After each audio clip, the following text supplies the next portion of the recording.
உதிரத்தை எடுத்து எனக்கு உயிர் கொடுத்து என்னை 10 திங்கள் சுமந்து பெற்றெடுத்து என் அருமை தாய்க்கும் பார்போற்றும் மகனாக இல்லாவிட்டாலும் பாதையென்று சொல்ல அளவுக்கு வளர்த்து நல்லதொரு நிலைக்கு ஆளாக்கி விட்டு அன்பு தந்தைக்கும் ஜீவராசிகளுக்கு அப்பாற்பட்டு 6ஆம் அறிவாம் பகுத்தறிவதனை பெற்றிருந்தாலும் கல்வியறிவை ஊட்டிய ஆசிரியர் பெருந்தகைகளுக்கும் அடுத்த நொடி நடப்பது என்னவென்று அறியாநிலை வாழ்ந்து கொண்டிருந்தாலும் நகர்கின்ற ஒவ்வொரு நொடியும் அற்புதமான முறையிலே அரங்கேற்றம் செய்து கொண்ட ஆண்டவனுக்கும் பஞ்சபூதங்களுக்கு என் முதற்கண் நன்றிதனை தெரிவித்துக் கொண்டு எனது உரையை துவக்குகிறேன்.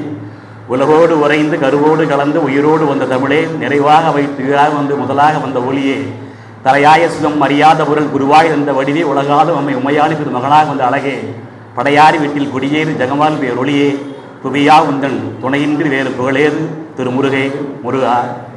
தமிழ் முழக்க பேருடைய இந்த 180வது கூட்டத்திற்கு தலைமையை நடத்தி கொண்டிருக்கின்ற எங்கள் பேரனுடைய தலைவர் மரியாதைக்குரிய நல்லாசிரியர் செல்லப்பாய் அவர்களே, நிகழ்ச்சியிலே முன்னிலை சிறப்பு கொண்டிருக்கின்ற பேரனுடைய செயலர் மரியாதைக்குரிய அன்பு மாமா நசீர் அவர்களே, இந்த நிகழ்ச்சியிலே முன்னிலை சிரித்துக் கொண்டிருக்கின்ற மலர்முடி சுந்தராமலிங்கத்துடைய பேராசிரியர் சுதாகர் ஐயா அவர்களே, எனக்கு முன்பாக குறுக்குத்துறை முருகன் கோவிலை பற்றி தொல்லியல் ஆய்வறையை பற்றி அழகாக விளக்கிய மாணவி செல்வி மீனா ராஜகோபால் அவர்களே, எனக்கு அடுத்தார போல் பேச இருக்கின்ற சீர்மிகு பேச்சாளர், சிந்தனை பேச்சாளர், சிறந்த பேச்சாளர், சிறப்பு பேச்சாளர், அற்புத பேச்சாளர், அதிசய பேச்சாளர், ஆற்றல்மிகு பேச்சாளர், முதன்மை பேச்சாளர், முக்கிய பேச்சாளராகிய தூய இன்ஜினியர் கல்லூரியுடைய உதவி பேராசிரியர் மரியாதைக்குரிய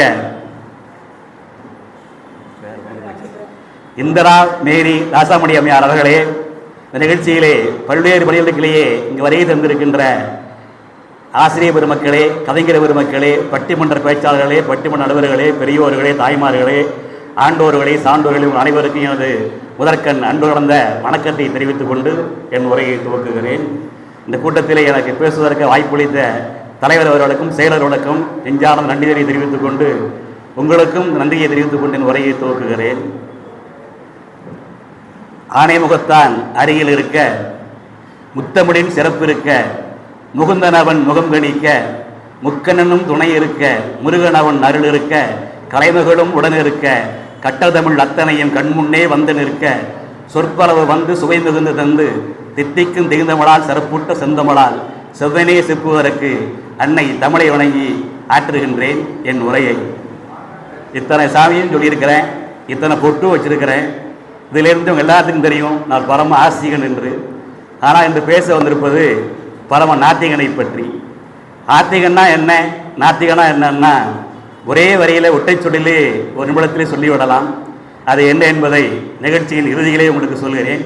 அது வரைக்கும் ஒரு சஸ்பென்ஸ், தமிழில் சொல்ல வேண்டுமென்றால் அது வரைக்கும் ஒரு எதிர்பார்ப்பு இருந்தால் நான் நிகழ்ச்சி முடிகிற வரைக்கும் அது என்ன என்று விதயத்திலே ஓடிக்கொண்டிருக்கும் ஒரு விறுவிறுப்பு, மூளையிலும் இருக்கும் ஒரு விறுவிறுப்பு, உடைகளிலும் இருக்கும் ஒரு சுறுசுறுப்பு, அது வரைக்கும் உங்கள் நிலை கொஞ்சம் காத்திருப்பு என்று சொல்லி என் உரையை தொடர்கிறேன். 40 ஆண்டு காலமாக பொது வாழ்க்கையில் ஈடுபட்டு தியாகங்கள் பல உரிந்த பொது உடைமை தலைவர் தான் ஐயா ஜீவா அவர்கள். பொதுவாக 40 ஆண்டு கால பொது வாழ்க்கையிலே ஏறத்தாழ 10 ஆண்டுகளை அவர் சிறையிலேயே கழித்திருக்கிறார். காந்தியவாதியாக, சுயமரியாதை இயக்க வீரராக, தமிழ் பற்றாளராக, இதை அனைத்துக்கும் மேலாக ஒரு பொது உடைமை இயக்கத்தினுடைய தலைவராக படிப்படியாக உயர்ந்தவர், தன்னை நாத்திகனாக அறிமுகப்படுத்தி கொண்டவர். பொதுவாக ஜீவா அவர்கள் கலை இலக்கிய உணர்வு அதிகம் உள்ளவர். அதனாலே பெரும் இலக்கியவாதியாகவும் பத்திரிகையாளராகவும் திகழ்ந்தார். குடியரசு, பகுத்தறிவு, புரட்சி, ஜனசக்தி, தாமரை ஆகிய இதழ்களிலே கவிதைகளையும் ஆய்வு கட்டுரைகளையும் அவர் எழுதியிருக்கிறார்.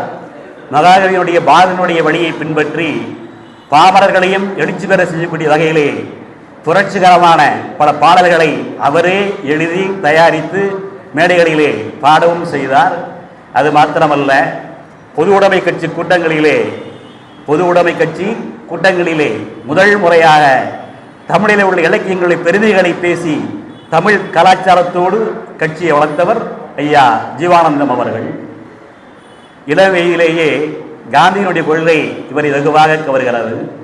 இவர் பிறந்த ஊர் என்று கேட்டால் நமது பக்கத்தில் நார்கோவிலுக்கு இருக்கிற பூதப்பாண்டி என்ற கிராமத்திலே 1907ஆம் ஆண்டு ஆகஸ்ட் 21ஆம் தேதி பிறந்தார். இதே ஆகஸ்ட் மாதம் 22ஆம் தேதி தான் அண்ணாசிரியா சொன்னது போல 1906ஆம் ஆண்டு கிருபானந்தவாரி சாமிகள் அவர்கள் பிறந்திருக்கிறார். 1906ஆம் ஆண்டு பிறந்த அந்த ஆன்மீகவாதியை பற்றி இதே தமிழ் முழக்க பெயர்களே கடந்த மாதம் நிகழ்வு நடந்தது. அதுக்கு அடுத்த 1907ஆம் ஆண்டு பிறந்த ஐயா ஜீவானந்தம் ஆகிய நாத்திகனை பற்றி இந்த நேரத்திலே அமைந்திருக்கிறது. இயற்கையாக ஒரு அமைப்பு சிறப்பாக அமைந்திருக்கிறது. அதே நேரத்திலே உங்களை சுட்டிக்காட்டிக் கொள்கிறேன். பூதப்பாண்டி என்ற கிராமத்திலே பட்டத்தார் பிள்ளை உமையம்மாள் தம்பதிக்கு 4வதாக பிறந்தார். இவருடைய பெற்றோர் இட்ட பெயர் சொரிமுத்து. ஐயனார் என்ற கிராம தெய்வத்தின் பெயர் தான் சொரிமுத்து என்பதாகும்.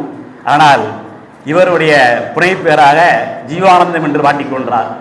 பொதுவாக எல்லா ஊரிலையும் காக்கும் தெய்வம், எல்லை தெய்வம், குலதெய்வம் என்று ஐயனார் இருப்பார்கள். சொரிமுத்து ஐயனார், அரஞ்சோனியகத்த ஐயனார், கற்குவேல் ஐயனார் என்று சொல்லி உண்டு. எனக்கு கூட குலதெய்வம் காயாமுடி அருகில் இருக்கிற கற்குவேல் ஐயனார் தான் குலதெய்வம். கடந்த ஒரு வருடத்திற்கு முன்பு இதே பேரவையிலே தினத்தந்தியின் நிறுவனர் ஐயா மரியாதைக்குரிய சீபா ஆதித்யநாத் அவர்களை உரையாற்றும் பொழுது அவர் காயாமுடிகளை பிறந்தவர் என்பதனாலே காயாமுடி இருக்கின்ற குலதெய்வம் இருப்பதனால் அவரை பற்றி பேசுகிற வாய்ப்பு என்று நான் குறிப்பிட்டு பேசியிருக்கிறேன். ஆக இளம் வயதிலேயே காந்தியினுடைய கொள்கை இவரை வெகுவாக கவர்கிறது. அந்த அடிப்படையிலே அந்த காலங்களிலே நாடகங்களை நடத்தி வந்த சுதந்திர போராட்ட வீர தியாகி அஞ்சானஞ்சன் விஸ்வநாதாஸ் அவர்களுடன் நெருங்கி பழகுகிறார். அவருக்காக சில நாடகங்களையும் இவர் எழுதி கொடுக்கிறார். 9வது படிக்கும் போதே முதல் கவிதையை எழுதினார். அந்த கவிதை காந்தியையும் கதரையும் பற்றியது. பின்பு 10வது படிக்கும்போது சுகுணராஜன் அல்லது சுதந்திர வீரர் என்ற நாவலை எழுதினார். பின்பு ஞான பாஸ்கர் நாடகத்தை அவரே எழுதி தயாரித்து அதிலே நடிக்கவும் செய்தார். இள வயதிலேயே இப்படி பன்முகத்தன்மை கொண்டவராக விளங்கியவர் தான் ஐயா ஜீவானந்தம் அவர்கள். அதே மாதிரி இள வயதிலேயே தீண்டாமை ஒழிப்புங்கிறதுல மிகவும் ஆர்வமாக இருக்கிறார். இந்த நடவடிக்கையின் காரணமாக ஊர் மக்கள் அனைவருக்கும் இவர் மீது ஆத்திரத்தை ஏற்படுத்துகிறது. மகன் போக்கிற்காக ஊர் மக்கள் எல்லாம் தந்தையை எதிர்க்கிறார்கள். ஆகவே ஜீவாவின் சார்பிலே நான் மன்னிப்பு கேட்கிறேன் என்று அவர் தந்தையார் சொல்லுகிறார். ஆனால் ஜீவா அதை ஒப்புதல் தரவில்லை, மனம் இசையவில்லை. கொண்ட கொள்கையிலே உறுதியாக இருக்கிறார். தந்தைக்கு மகனுக்கும் இடையே வாக்குவாதம் நடைபெறுகிறது. இவருடைய மனதிலே ஆழமாக குடிகொண்டு விட்டது தீண்டாமை ஒழிப்பு. அந்த நடவடிக்கையினால் ஊர் மக்கள் அனைவருக்கும் இவர் மேல் அதீத வெறுப்பு, குடும்பத்திற்குள்ளும் இவருடைய கொள்கைக்கு பலத்த எதிர்ப்பு. இதன் விளைவு அவர் இள வயதிலேயே வீடு குறப்பு. பெரியோர்களே, இள வயதிலேயே வீட்டு விட்டு வெளியேறுகிறார். அப்பொழுது வயது என்ன தெரியுமா? 17 வயது. அந்த 17 வயதிலே வீட்டை விட்டு வெளியேறிய ஜீவா அவர்கள் பாவேஸ்வரியை நடத்திய தேசிய குருகுலத்திலே ஆசிரியராக பணியேற்கிறார். பின்பு கால சூழ்நிலையால் அந்த ஆசிரமம் மூடப்படுகிறது.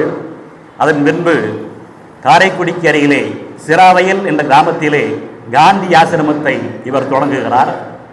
காந்திஜியினுடைய கட்டளைப்படி அந்நிய துணிகள் அணிவதை ஒழித்திடும் திட்டத்தின் அடிப்படையிலே திட்டுவிளை என்ற கிராமத்தில் இருந்த தேசபக்தர் பெரியோட சுந்தரமுடைய ஏற்பாட்டிலே அந்நிய துணி எதிர்ப்பு பிரச்சார போராட்டம் நடைபெறுகிறது. அந்த கூட்டத்திலே ஜீவா அவர்கள் கலந்து கொள்கிறார்கள். அந்த கூட்டத்திலே பெரியோட சுந்தரமுடைய பேச்சு ஜீவாவை வெகுவாக கவர்கிறது. அன்றிலிருந்து அவர் கதர் அணிய தொடங்குகிறார். அதற்கு பின்பு 1930 தன்னை ஒரு சுயமரியாதை இயக்கத்தாராக வெளிப்படுத்தி கொண்டார். இந்த காந்தியினுடைய ஒத்துழையாமை அந்த நடந்து கொண்டிருக்கின்ற பொழுது அந்த காலகட்டத்திலே பகத்சிங் தூக்கிலிடப்பட்ட காலம் அது. பொதுவாக வன்முறையிலே நம்பிக்கையற்றவராக இருந்தாலும் கூட பகத்சிங் அளிக்கப்பட்ட மரண தண்டனையை இவரது மனம் ஏற்கவில்லை, இசையவில்லை. ஜீவாவால் ஜீரணிக்க முடியவில்லை. ஜீரணிக்க முடியாத ஜீவா மேடையிலே சீறி முழங்குகிறார், பொங்கி எழுகிறார். இவருடைய அனல் கற்கும் பேச்சு பல மாணவர்களை வெகுவாக கவர்கிறது, பல இளைஞர்களையும் வெகுவாக கவர்கிறது. 1930 தன்னை சுயமரியாதை இயக்கத்தினராக அடையாளப்படுத்திக் கொள்கிறார். அந்த காலகட்டத்திலே இந்த பகத்சிங்குடைய சிறையிலே இருந்த பொழுது தன் தந்தைக்கு எழுதிய நான் ஏன் நாத்திகனானேன் என்ற நூலை இவர் தமிழிலே மொழிபெயர்க்கிறார். இப்படி கிட்டத்தட்ட ஒரு 15 நூல்களை எழுதியிருக்கிறார். இலக்கிய சுவை, ஈரோட்டு பாதை சரியா, கலை இலக்கியத்தின் புதிய பார்வை, சங்க இலக்கியத்தில் சமுதாய காட்சிகள், சமதர்ம கீதங்கள், சோவியத் ரஷ்யாவை பற்றி ஜீவா, சோசலிஸ்ட் தத்துவங்கள், தேசத்தின் சொத்து, நான் நாத்திகனே, புதுமை பெண், பெண்ணுரிமை கீதங்கள், மதமும் மனித வாழ்வும், மேடையில் ஜீவா, மொழியை பற்றி ஜீவாவின் பாடல்கள் தொகுப்பு என்று 15 நூல்களை எழுதியிருக்கிறார். அத்தனை நூல்களும் நாட்டுடைமையாக்கப்பட்டிருக்கிறது. அவருடைய ஆயுளுக்கு அப்புறம்தான் ஆகியிருக்கிறது. ஆயுள் உள்ள போதே நூல்கள் நாட்டுடைமையாக்கப்பட்ட பெருமைக்குரியவர் ஐயா வரலாற்று ஆய்வார் திவான் ஐயா வந்திருக்கிறார்கள். அப்படிப்பட்ட அதிர்ஷ்டசாலி இருக்கிற காலத்திலேயே அவர்கள் உடலைகள்லாம் நாட்டுடைமையாக்கப்பட்டிருக்கிறது. பெரும்பாலும் எல்லாம் இறந்த பின்பு தான் அவர்கள் நாட்டுடைமையாக்கப்பட்டிருக்கிறது. அந்த வகையிலே அவர் அந்த பெருமையை பெற்றிருக்கிறார்கள். ஆக 1932 காங்கிரசின் சார்பாக அந்த அந்த பகத்சிங் எழுதிய நூலை தமிழிலே மொழிபெயர்த்து அந்த நூலை தந்தை பெரியார் ஆய்வர் கொண்டு வெளியிடுகிறார். இந்த காரணத்திற்காக அன்றைய பிரிட்டிஷ் அரசாங்கம் அவரை கைது செய்து கைகால்களை சங்கிலியிட்டு வீதி வீதியாக எடுத்துச் சென்று திருச்சி சிறைகளை அடைக்கிறார்கள். அந்த நிகழ்ச்சிக்கு பின்பு முழுக்க அவர் சோசலிச கொள்கைகளால் ஈர்க்கப்படுகிறார். 1932ஆம் ஆண்டு ஒத்துழையாமை இயக்கம் போராட்டம் நடைபெறுகிறது. அந்த கூட்டத்திலே இவர் கலந்து கொண்ட காரணத்திற்காக சிறையிலே அடைக்கப்படுகிறார். அந்த காலகட்டத்திலே மீரட் சதி வழக்கிலே குற்றம் சாட்டப்பட்ட கம்யூனிஸ்ட் சோழர்கள் பலர் சிறையிலே இருக்கிறார்கள். ஜீவாவினுடைய சிறை வாழ்க்கை அவரது சிந்தனை போக்குகளை மாற்றுகிறது. நான் சிறையிலிருந்து வெளியே வரும் பொழுது கம்யூனிச கோட்பாடுகளை முழுவதுமாக ஏற்றுக்கொண்டவனாக வெளியே வந்தேன் என்று பின்பு அவர் எழுதுகிறார். அதுவரைக்கும் காங்கிரஸ்காராக இருந்தவர் முழுக்க கம்யூனிஸ்ட்காரராக மாறுகிறார். இதற்கிடையிலே ஒரு திருமண பருவம் வருகிறது. அதிலையும் புரட்சி செய்கிறார். அந்த காலகட்டத்திலே உயர்த்தப்பட்ட மக்கள் மிகவும் தாழ்த்தப்பட்ட நிலையிலே மிகவும் தாழ்த்தப்பட்ட வகுப்பைச் சேர்ந்த கடலூர் சட்டமன்ற தொகுதியினுடைய காங்கிரஸ் சட்டமன்ற உறுப்பினராகிய குலசேகரதாசனுடைய கண்ணம்மாவை திருமணம் செய்துகிறார். அவரும் ஒரு குமுதா என்ற பெண் நகையை பெற்றெடுத்து கொடுத்து சில நாட்களிலேயே இறந்து விடுகிறார். பின்பு 1948 மீண்டும் மறு திருமணம் செய்கிறார். அதுவும் கலப்பு திருமணம்தான். பத்மாவதி என்ற பெண்ணை திருமணம் செய்து கொண்டு உஷா, உமா என்ற 2 மகள்களும் மணிக்குமார் என்ற மகனும் அவர்களுக்கு பிறந்தார்கள். இப்படியாக இல்லற வாழ்க்கையில் இருந்தாலும் கூட அவர் சிறையில் இருந்த நாட்களும் பொதுக்கூட்டங்கள நாட்களும் தான் அதிகமான வேலையை பங்கு பெற்றிருக்கிறார். இன்னும் தொழிலாளர்களுக்காக நாம் போராட வேண்டும், உரிமைகளை பெற வேண்டும், மக்களுடைய தேவைகள் நிறைவேற்றப்படும் என்று சொன்னால் அரசியலே நுழைய வேண்டும் என்று நுழைகிறார்.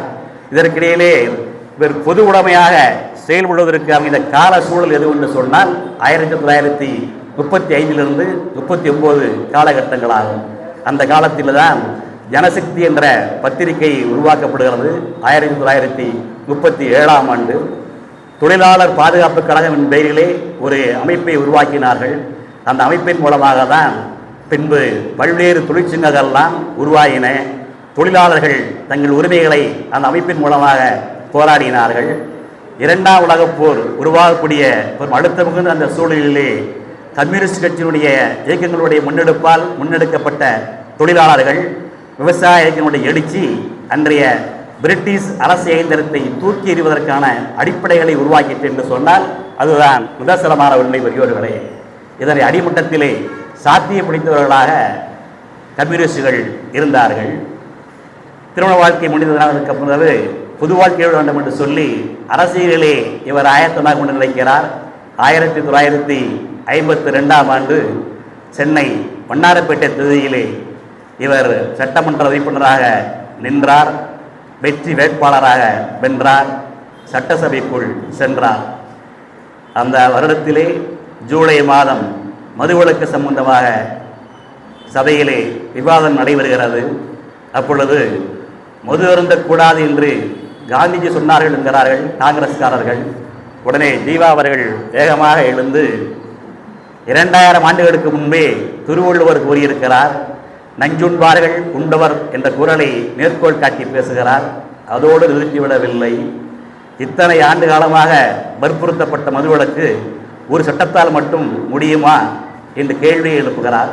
இது முடியவே முடியாது என்று சொல்லி அதற்குரிய காரணங்களையும் அரசு தரப்பிலேயே கூறப்பட்ட புள்ளி விவரங்களையும் எடுத்து காட்டுகிறார்.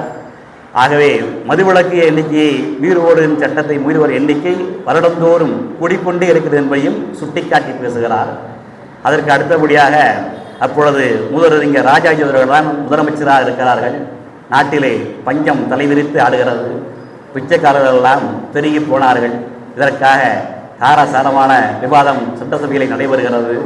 அப்பொழுது குறுக்கிட்டு பேசிய முதலறிஞர் ராஜாஜி அவர்கள் தனது ஆட்சிக்கு முன்பு ஊரிலே பிச்சைக்காரர்களே இல்லையோ என்று கேள்வியாக கேட்கிறார். உன்னை ஜீவா அவர்கள் எழுந்து, ராஜாஜியின் காலத்திற்கு முன்பும் பிச்சைக்காரர்கள் இருந்தார்கள், திருவள்ளுவர் காலத்திலிருந்து பிச்சைக்காரர்கள் இருக்கிறார்கள், அதற்கு முன்பும் பிச்சைக்காரர்கள் இருந்தார்கள். ஆனால் திருவள்ளுவர் காலத்தில் இருந்தவர்கள் எப்படி இருந்தார்கள் என்பதை நீங்கள் கவனிக்க வேண்டும். இறந்தும் உயிர் வாழ்தல் வேண்டின் பறந்து கெடுக உலகேற்றது யான் என்று சொன்ன திருவள்ளுவருடைய திருக்குறளை ராஜாஜியின் கவனத்திற்கு நான் கொண்டு வருகிறேன் என்று சொன்னவுடன் சபையிலே பெருத்த அமைதி நிலவுகிறது. பெரியவர்களே, இந்த குறளுடைய விளக்கம் சுருக்கமாக சொல்ல வேண்டும் என்று சொன்னால், பிச்சை எடுத்துத்தான் உயிர் வாழ வேண்டும் என்றால் அத்தகைய நிலையை உருவாக்கிய அந்த ஆண்டவனே பிச்சை எடுத்து அலைந்து திரிந்து கெடுவானாக. இதுதான் இந்த குறளுடைய விளக்கம். இதை வைத்து ஒரு அரை மணி நேரம் பேசலாம், ஆனால் கால நேரம் போதாது. ஆக அந்த குறளுடைய அர்த்தம் அவ்வளவு வீரியமான அர்த்தம். ஆகவே ராஜாஜி அவர்கள் எந்த ஒரு செயலையும் தர்க்க ரீதியாகவும் நடைமுறை சார்ந்தும் அலசி ஆராயக்கூடியவர். அதே வேளையிலே ராஜாஜி அவர்களுடைய குலக்கல்வி திட்டத்திற்கு மக்களிடையே பலத்து எதிர்ப்பு நிலவுகிறது. இதன் காரணமாக முதலமைச்சர் ராஜா அவர்கள் தனது முதல்வர் பதவியை ராஜினாமா செய்கிறார். அதற்கு பின்பு பெருந்தலைவர் காமராஜர் ஐயா அவர்கள் 1954ஆம் ஆண்டு ஏப்ரல் 13ஆம் தேதி முதலமைச்சராக பதவியேற்கிறார். அப்பொழுது நாடகங்களை நிர்வகிப்படுத்த வேண்டும் என்று சொல்லி ஒரு மசோதாவை சட்டசபையிலே தாக்கல் செய்கிறார்கள். குறிப்பாக அந்த காலங்களிலே நாடகம் நடத்தி வந்த நடிகவேல் எம்.ஆர். ராதாவுடைய நாடகங்களை தடை செய்ய வேண்டும் என்பதற்காகவே இந்த மசோதாவை தாக்கல் செய்கிறார்கள். அதற்கு அவர்கள் சொல்லுகின்ற விளக்கம், புனிதமானவர்கள் என்றும் தெய்வாம்சம் என்றும் பலரால் நெடுங்காலமாக போற்றப்பட்ட பிராண பாத்திரங்களை அவமதிப்பதை, மத உணர்ச்சியை புண்படுத்துவதை தடுப்பதே மசோதாவின் நோக்கம் என்று அவர்கள் கூறுகிறார்கள். உடனே ஜீவா அவர்கள் வேகமாக எழுந்து, கண்ணாடிக்கு முன்போய் நின்ற மூக்கரையன் கண்ணாடியிலே தனது கோரமான முகத்தை பார்த்து கொண்ட போது தன் உருவம் எவ்வளவு கோரமானது இருக்கிறது சிந்தித்து பார்க்காது கண்ணாடியை உடைத்தெறிவது போல இதிகாசத்தில் உள்ள ஆபாசங்களை சுட்டி காட்டினால், புராணங்களுடைய தவறுகளை சுட்டி காட்டினால் காட்டுவரவேல் சீற்றப்படுகிறார்கள் சிலர். ஒரு சிரிப்பு சிரிக்கிறார். காரணம், அவர்கள் மனம் புண்படுகிறதான். வாஸ்தவம்தான், புண்படத்தானே செய்யும். அப்படி என்றால் எங்கள் மனம் புண்படவில்லையா? இதிகாசங்களிலே இவ்வளவு ஆபாசம் இருக்க என்ற போது எங்கள் மனம் புண்படவில்லையா என்று கேட்கிறேன் என்று கேள்வியை எழுப்புகிறார். யாருமே பதில் சொல்ல முடியவில்லை. காரணம், அந்த காலங்களிலே உதாரணத்துக்கு இரத்தக்கண்ணீர் படம் வந்தது. ஐயா நடிகர் தாதா அவர்கள் பெரிய பணக்காரராக இருந்து குழுமுறையாக பிச்சை எடுத்து தான் சாப்பிடுவார். அப்பொழுது எஸ்எஸ்ஆர் அவர்கள் அவரிடம் கேட்கும், ஐயா சோறு போடியான்னு சொல்லும்போது பணம் கொடுப்பார். ஐயோ பணம் வேண்டாம், பணத்தினால் வந்து புறமுண்டியது சோறு போடு அப்படின்பார். வீட்டுக்கு கூட்டு போவார். தென்னையில் உட்கார வைத்திருப்பார். அப்பா வீட்டில் ஆள் இல்லையப்பா, வெளியில் போயிருக்கிறாங்க, கொஞ்சம் போர் வந்து உடனே சாப்பாடு போடுறேன் அப்படின்பார். உடனே இவர், சரிப்பா வெயிட் பண்ணுறேன், ஆனால் வேண்டியப்பா ஒரே சைவ சாப்பாடாக சாப்பிட்டு நாக்கி செத்து போச்சு, போடாதான் போடுறேன், சைவ சாப்பாடெல்லாம் கறிச்சோறு போடுமா போடுப்பா அப்படின்பார். அடே நாங்கள் அசைவ சாப்பிட இல்லையப்பா அப்படின்னு. ஏண்டாப்பா வீட்டில் பார்த்தீங்கன்னா அப்படின்பாரு. இல்லைப்பா நாங்கள் ஜீரோகாரணி சேர்ந்துருக்கோம் அப்படின்பாரு. என்னது ஜீரோகாரணி கட்சியா? என்னப்பா சாப்பிட்டு கலாப்பட்டா கட்சி வைக்கிறீங்க? ஆமாம் தம்பி, ஜீரகாரி கட்சி கூட என்ன தம்பி அப்படின்பார். உடனே அவர் சொல்வார், அந்த கட்சியுடைய கொள்கைப்படி நாங்கள் எந்த உயிரையும் கொல்லக்கூடாது. ஓ, எந்த உயிரையும் கொல்ல மாட்டியா? ஆமாம். ஏண்டாப்பா ராத்திரி மூட்டை பச்சு கட்டு என்ன பண்ணுவேன், வெல்ல மாட்டியா அப்படின்பார். அவளோட திமிரு ரொம்ப ஜாஸ்தி அப்படின்பார். அவர் ஏதாப்பா வாய்ஸும் கிடக்க மாட்டேங்குது, சொத்த போடு சாப்பிட்டு போகிறேன் அப்படின்பார். இந்த மாதிரி நக்கல் நையாண்டிகள் இருந்ததனால் அதை தடை செய்வதற்காக அந்த மசோதாவை அவர்கள் கொண்டு வருகிறார்கள். இதுதான் நாடகம், அந்த சபையினுடைய அந்த மசோதாவினுடைய தாக்கம் என்று நீங்கள் புரிந்து கொள்ள வேண்டும் பெரியவர்களே. நான் ஒரு விஷயத்தை குறிப்பிட்டு சொல்கிறேன், தயவுசெய்து யாரும் அரசியலாக நினைக்கக்கூடாது. கொடுக்கப்பட்ட தலைப்பு என்னவோ தலைப்பில் பேச வேண்டும் தான். தலைப்புக்கும் மிளகு, பேசுகின்ற பேச்சுக்கும் மிளகு, சபைக்கும் மிளகு.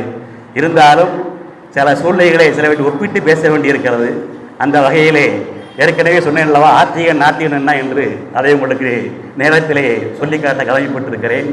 சுதந்திரம் அடைந்து 43 ஆண்டு காலத்திற்கு பின்பு இன்றைய தினத்திலிருந்து 36 ஆண்டு காலத்திற்கு முன்பு தலைமை கவிதை என்று சொல்லி ஒருவர் மேடையிலே ஒரு முத்தமிழ் நடிகர் ஒருவர் முழங்கினார். அந்த கவிதையிலே சில வரிகளை மட்டும் உங்களிடம் எடுத்துக்காட்டி பேசலாம் என்று நினைக்கிறேன். ஆண்டவன் படைப்பில் அனைவரும் சமமிடையில் அவன் உயர் ஜாதிக்கு மட்டும் தங்கத்தால் மூளை செய்து தலைக்குள்ளே வைத்தானா? மற்ற ஜாதிக்கெல்லாம் மண்டைக்குள் இருப்பதென்ன களிமண்ணா சுண்ணாம்பா? கங்கையை போல் வடமொழியில் கவிதை தந்த வால்மீகி வியாசனெல்லாம் பிரம்மதேவன் கால் பெற்ற பிள்ளைகளே. வள்ளுவன் யார்? கம்பன் யார்? இளங்கோடிகள், முட்டக்கூத்தன் இவர்களெல்லாம் யார்? பிரம்மனின் தலையிலே பிறந்ததில்லை இவர்கள். ஆனாலும் தமிழ் மொழியில் இமயங்கள் 43 ஆண்டுகளாய் நாம் பெற்ற சுதந்திரத்தில் தகுதிக்கும் திறமைக்கும் தரப்பட்ட வாய்ப்புகளால் கிழித்ததென்ன தைத்ததென்ன? கிழித்து தைத்ததுதான் என்ன என்ன என்ன என்று ஒருவர் முழங்கினார். ஆக யார் என்ன பேசினாலும் அதில் ஏதாவது வித்தியாசமாக இருந்தால் அது என்ன என்று கேட்பவர்கள், யார் எதை எழுதினாலும் அது என்ன என்று விமர்சிப்பவர்கள், இதிகாசங்களில் ஏதாவது சொல்லப்பட்டிருந்தால் இதுக்கு விளக்கம் என்ன என்ன என்று கேட்பவர்கள் நாத்திகள். எது இறந்தாலும் நமக்கேன் இந்த வம்பு என்று சொல்லி தான் உண்டு தன் வேலை உண்டு நமக்கென்ன என்று சொல்பவர்கள் ஆத்திகள். இன்னும் சுருக்கமாக சொல்லப்போனால் அது இப்படி இருந்தது. இப்போ கோயிலுக்கு போகிறாங்கன்னு சொல்லி சொன்னால், ஒரு பக்திமானன் கோயிலுக்கு செல்லுகின்ற பொழுது, அவன் வெளியிலே வருகின்ற பொழுது அவனை அறியாமல் பக்தி மயத்தோடு இரு கரங்களெல்லாம் தொடப்படுகிறது அவனது கண்ணம். அதே சமயத்திலே தொகுத்துறையினராக கோயிலுக்குள்ளே ஒரு நுழைந்தான் என்று சொன்னால் அவனது சிந்தனையில் வருகிறது பல எண்ணம். அந்த எண்ணத்தின் அடிப்படையிலே அவன் கொண்ட கொள்கையிலே இருக்கிறான் திண்ணம். இந்த திண்ணத்தின் வெளிப்பாடு தான் அவன் படைக்கிறான் பல வண்ணம். இன்று அதே மாதிரி அந்த விதைத்த விதையை தான் இன்று விருட்சமாக வளர்ந்து கொண்டிருக்கிறது. அந்தனுடைய விளைவுதான் இன்றைக்கு இந்த மாணவி செல்வி அவர்கள் குறுக்குத்துறைக்கு போனாமா, சாமியை கூப்பிட்டு வந்தோமா என்று சொல்லி சிந்திக்க தொடங்கி இருக்கிறார்கள். ஆக இன்னும் பல மாணவர்களையும் மாணவிகளையும் நிகழ்ச்சிக்கு பேராசிரியர் அவர்கள் அழைத்து வர வேண்டும். அனைத்து மாணவிகளும் அவர்களை தலைவர்களை பற்றி பேச வேண்டும், உணர வேண்டும், மற்றவர்கள் கேட்க வேண்டும், ரசிக்க வேண்டும், நிலையை தொடர வேண்டும். அதற்கு சுதாகருடைய உதவி வேண்டும் என்று சொல்லி அடுத்து வரும் நிலையிலெல்லாம் உங்களுடைய மாணவர்களையும் மாணாக்களையும் அளித்தவார்கள் சொல்லி கனிவோடு கேட்டுக்கொள்கின்றேன். பொதுவாக படிப்பு என்பது ஒரு பலம் இருந்தாலும் பகுத்தறிவு இருந்தால் எந்த நாளும் சாதிக்கலாம் என்பதற்கு இதோ இங்கே ஐயா கவிஞர் ஐயா இருக்கிறார்கள். தான் எழுதிய கவிதைக்கு அமெரிக்கா புளோரிடா பல்கலைக்கழகத்திலே சான்று பெற்றிருக்கிறார்கள். காரணம் படித்த வகுப்பு 3ஆம் வகுப்பு தான் படித்திருக்கிறார். இதற்கு காரணம் அவருடைய பகுத்தறிவு சிந்தனை. அதனால் தான் ஐயா கவிஞர் சிற்பி பாமா அவர்கள் இங்கே இருக்கிறார்கள். இதே போல கணக்கு வாத்தியராக இருந்தாலும் கூட தமிழின் மீது கொண்ட ஆர்வத்தால் சொல்லுமணி சார் அவர்கள் 25 புத்தகங்கள் எழுதியிருக்கிறார்கள். நான் பிள்ளையார்பட்டி கோயிலுக்கு போனோம்னு சொன்னால் போய் சாமியை கும்பிட்டோமா வந்தோமான்னு வந்துடுவோம். அவங்க அப்படி இல்லை. அது கோயில் கொண்டு போயதையே அதையே ஒரு புத்தகமாக வெளியிடுகிறார் என்று சொன்னால் எந்த நேரமும் அவருடைய சிந்தனை எப்படி இருக்கிறது. அந்த சிந்தனையின் வெளிப்பாடு தான் ராகுல் என்ற மாணவன் தேசிய அளவிலே 2வது பரிசு பெற்றிருக்கிறான். அதேபோல் என்னுடைய மகனும் கூட 2020ஆம் ஆண்டு சென்னை பேட்டிசிலே படிக்கின்ற பொழுது 1000 பேர் கலந்து கொண்ட கவிதைகளே அவன் எழுதிய கவிதைக்கு முதல் பரிசை பெற்றான். அந்த இவன் படித்து வரும்போது 1ஆம் ஆண்டு, அதற்கு முன்பு அதே கல்லூரியிலே 2 வருடம் படித்த மாணவி தான் முதல் பரிசை பெற்றிருக்கிறார் என்று சொன்னால் இளைய தலைமுறைகள் சிந்திக்க தொடங்கி விட்டார்கள். இதற்கு காரணம் அன்றைய முற்போக்குவாதிகள் அழைக்கப்பட்டவருடைய விளைவித்த விதை இன்று விருட்சமாக வளர்ந்திருக்கு என்பது இது அருமையான சான்று என்று எடுத்துக்கொள்ள வேண்டும். உங்களை கேட்டுக்கொள்கிறேன் பெரியவர்களே. அடுத்தபடியாக உங்களுக்கு பல நேரம் கொடுக்கப்பட்ட மிக குறைவாக இருக்கிறது, அதனால் முடிக்க வேண்டும் என்று அம்மையார் பேச இருக்கிறார்கள். இறுதியாக அவர் ஒரே ஒரு விஷயம் சொல்லிக்கிறேன். காஞ்சிபுரத்துக்கு கோவிலுக்கு யானை வாங்கியிருக்கிறார்கள். அது வடகலை நாமம் போல வருவா, தென்கலை நாமம் உலா என்று இருசார்கள் பேசுகிறார்கள்.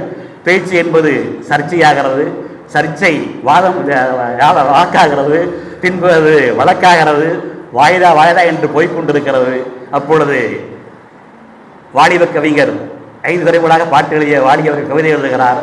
எல்லோரும் சொல்லுகிறார்கள் யானை சங்கிலி எடுத்துக்கொண்டு வீதிகளை ஓடுகிறது, மதம் பிடித்து விட்டது கூறுகிறார்கள். நான் சொல்லுகிறேன் யானைக்கு மதம் பிடிக்கல, அதனால் ஓடுகிறது என்று எழுதியன் கவிதை எழுதினார். இந்த கவிதையை பார்த்து விட்டு மறுநாள் கலைஞரவரை கூப்பிட்டு விட்டார். ஆயா கலைஞர் வாலி, ஐயா இந்த கவிதையை நீ எழுதிட்ட, அதெல்லாம் ஒன்றும் பிரச்சனை இல்லை, ஏன்னா நீ ஆசிரியன், இதே கவனிய நான் எழுதியிருந்தால் சோழு மழையே பெஞ்சிருக்கும்பியா அப்படின்பார். ஆக சொல்லக்கூடிய கருத்தை சொல்லுகின்ற ஆளை பொறுத்து ஒருவருக்குரிய மனம் இணக்கமாக இருந்தால் அது விளக்கமாக ஏற்றுக்கொள்ளப்படுகிறது, மனம் இறுக்கமாக இருந்தால் விவாதமாக ஆக்கப்படுகிறது என்பதுதான் ஆத்திகம் நாத்திக உள்ள வித்தியாசம். இன்னும் கூட குடும்பத்தில் உள்ள தந்தை மகனும் கூட எல்லாம் சொல்லலாம் நினைத்தேன். காலம் கலந்து விட்டது. அறுதியாக ஜீவாயவர்களை பற்றி சொல்லுகின்ற பொழுது அவர் மேடையிலே பேசுகின்ற பேச்சிலே சிலவற்றை மட்டும் உங்களுக்கு குறிப்பிட்டுக் கொள்கிறேன்.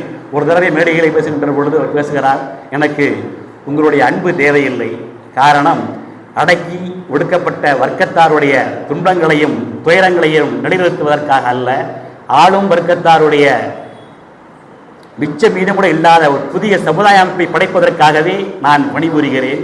அழகும் நிறைவும் கொண்ட மனித வாழ்வை சொர்க்கத்திலே அன்று மாநிலத்தில் நிர்மாணிப்பதற்காகவே நான் பணிபுரிகிறேன்.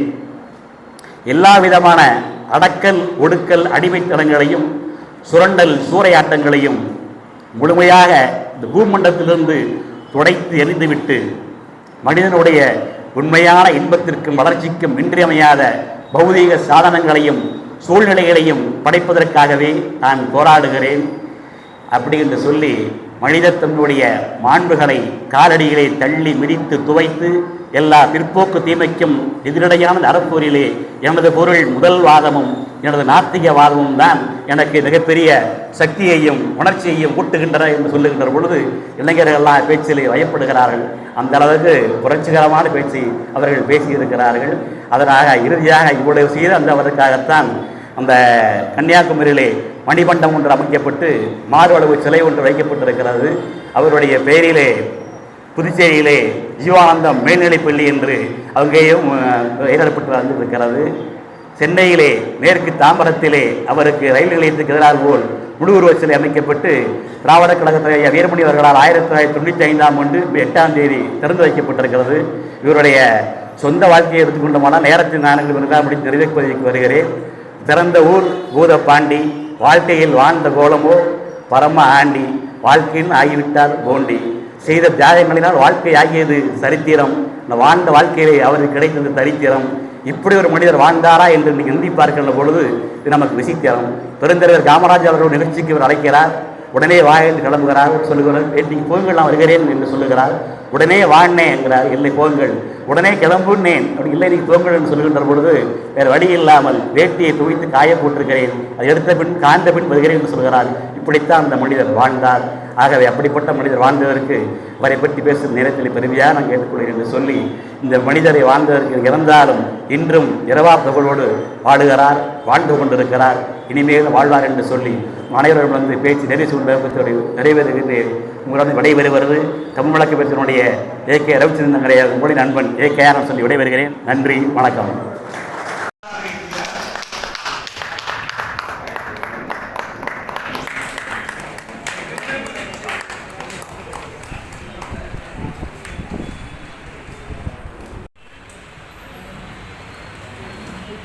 நண்பர்கள் சார்பாக ரவிச்சந்திரன் சாருடைய தமிழ் மரபு மிகவும் நாங்கள் ஈர்க்கப்பட்டோம். அவருடைய அமைப்பு, அவருடைய செயல்பாடுகள் தலைவரோடு இணைந்து இந்த இதை மிகவும் அருமையாக செய்து கொண்டு இருக்கிறது. நானும் 1.5 இயர்ஸ் இதில் கலந்து கொண்டு இருந்ததுனால் அவருடைய இதில் இன்னைக்கு தனியாக எல்லாத்துக்குமே பாராட்டு கொடுக்கும் தலைவர்களாம். பெருசன் இன்னைக்கு ரவிச்சந்திரன் அவர் சாருடைய ஸ்பேஸ் நல்லா இருந்துச்சு, அதனால இது செய்யணும். இது பெருசனோட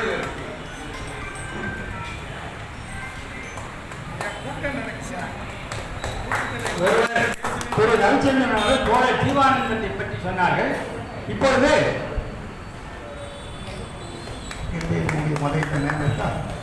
திருவி கல்யாண சுந்தரத்தை